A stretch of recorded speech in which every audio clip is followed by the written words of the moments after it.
It's 8:24 on the phone from Tokyo. It's Nick Smith, Japan strategist at CLSA. Morning, Nick. Morning, Peter. Japan's going to ban all foreign visitors, or it has banned now all foreign visitors from last week in response to Omicron. There seems a bit of a drastic reaction, particularly given that it was only 2 or 3 weeks ago trying to lift all the restrictions. What do you make of this? Well, I think the Prime Minister's leaning to the cautious side. Obviously, we got over the weekend comments from Anthony Fauci saying that the Omicron variant might not have been as bad as originally feared, that the effects of the virus are not as doesn't have the fatality that people originally thought. So it may well turn out that that Kishida has been overcautious. But then look at the difference between Japan and Western nations. It's had significantly fewer deaths from the disease. It's managed to handle the whole issue extremely well. So, but the flip side of that is actually it's hammered the economy. The amazing thing is that Japan's done everything right and its economy's taken a hammering, whereas the US and UK have been a lot more cavalier about the deaths from the disease. Their death rates are incomparably higher, but the economy is doing better. It's obviously a trade-off. So will this latest ban have further damage to the economy in Japan? I don't think there's any escape from that.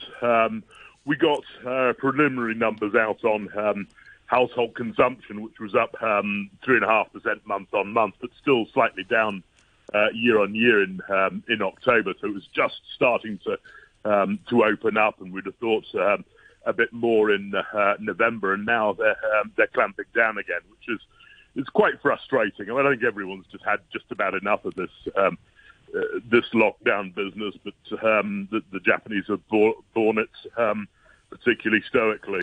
So how much of the markets over there being held hostage now by all the news on Omicron? As you said, we've had some more positive signs from Anthony Fauci in the US that maybe this is not as serious as at first thought, but is the market now really going to be reacting over the next few weeks to all the news on the Omicron?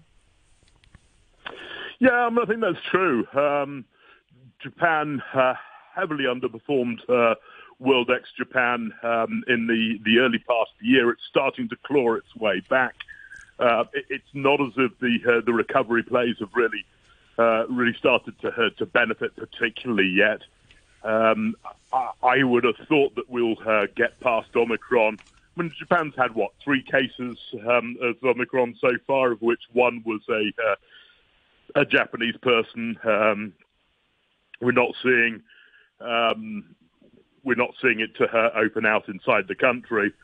I would have thought that we'll pull out of this, and Japan will just start to bear the fruits of the fact that that vaccination rates are about 77.5% against under 60% in the US. So it ought to be benefiting from that, and I would have thought that we will as it becomes more clear about Omicron. Japan will open up to travel a bit more.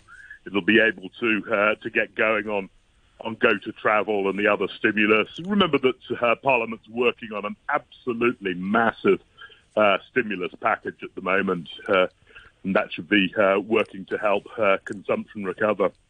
Now, of course, the other factor is we have the potential for a faster taper in the US than originally anticipated, and maybe US rate rises coming sooner than expected. What impact does that have on Japanese markets? I would have thought that it makes Japanese markets look somewhat better compared to others. It's not as if rates are about to rise in Japan. The Japanese companies are absolutely awash with cash, and the taper's going on because of fears of inflation in the rest of the world. And far from inflation being a fear in Japan, it's something that they're devoutly wishing for. So if anyone's got a little bit of spare inflation, just kick some over here, please. And let me finally ask you quickly about a large company there, Softbank, big part of the index. We've seen a big slump yesterday in Softbank, partly because the Vision Fund holds a lot of Chinese tech companies, including a 20% stake in DD Global. How serious is the problems for Softbank?